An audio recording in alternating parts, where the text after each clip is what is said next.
I woke up to the sound of someone dragging chains outside my hut. It was past midnight.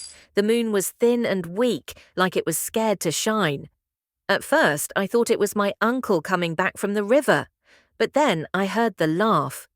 It wasn't a happy laugh. It was dry, sharp, like someone laughing at a joke only they understood. I pushed the mat aside and peeped through the crack. That's when I saw him. The prince. Everyone in the village feared him. He was the king's only son, and he did whatever he wanted. If he wanted your goat, it became his. If he wanted your daughter, you couldn't say no. People said he had a charm tied around his neck that made the king blind to his evil. That night, he was not alone. 2 tall men stood behind him, their faces covered in cloth. In the prince's hand was a long spear with a red tip. Not painted, red like something fresh. He stopped at my neighbour's hut. Old Mama Kessie lived there with her 3 grandchildren. I heard her voice begging from inside. The prince said something I couldn't hear. Then the chains rattled again. The children started crying. I froze. My hands were shaking so bad I couldn't even cover my mouth. Then the crying stopped. Just like that. When the prince walked away, his spear was still dripping. The next morning, Mama Casey's hut was empty. No one saw her again, no one saw the children, and no one dared to ask the prince what happened. But that night, when I closed my eyes, I still heard the chains. 3 days later, I saw the prince again.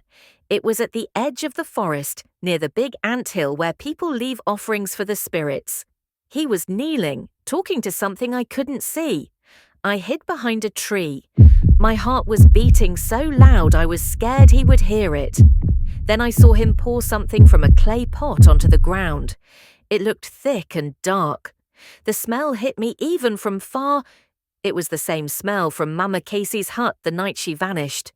That's when I saw the children. They were standing behind the prince, but they didn't move.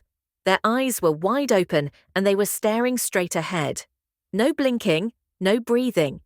The prince touched each of their heads, whispering something in a language I didn't know. Then, one by one, they stepped into the forest without looking back. I wanted to scream, but no sound came out. When the prince stood up, he turned in my direction. I swear, he smiled. I didn't sleep that night. I kept replaying what I saw, the children walking into the forest like they were being pulled by invisible hands. The next day, I went to see Baba Olembo, the oldest man in the village. He had seen more than anyone, and I knew if there were answers, he had them. When I told him what I saw, he just looked at me for a long time. Then he said, "You must never speak of this to anyone." The prince's mother was not from here. She came from a place where people give blood to keep their power. That's why the boy is untouchable. His father thinks he is just cruel, but it's worse than that. He feeds something in the forest. I asked what would happen to the children.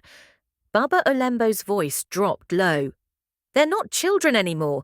You see them again, you run." I didn't believe him. Not fully, until a week later. I was coming back from the river when I saw them, Mama Casey's 3 grandchildren. Same clothes, same blank eyes, standing in the middle of the path. I froze. Then they all smiled at the same time. From behind them, the prince stepped out of the trees. He didn't say a word, just stared at me and pointed. That night, I packed my things and left the village. I've never gone back. But sometimes, when the wind blows just right, I still hear the chains.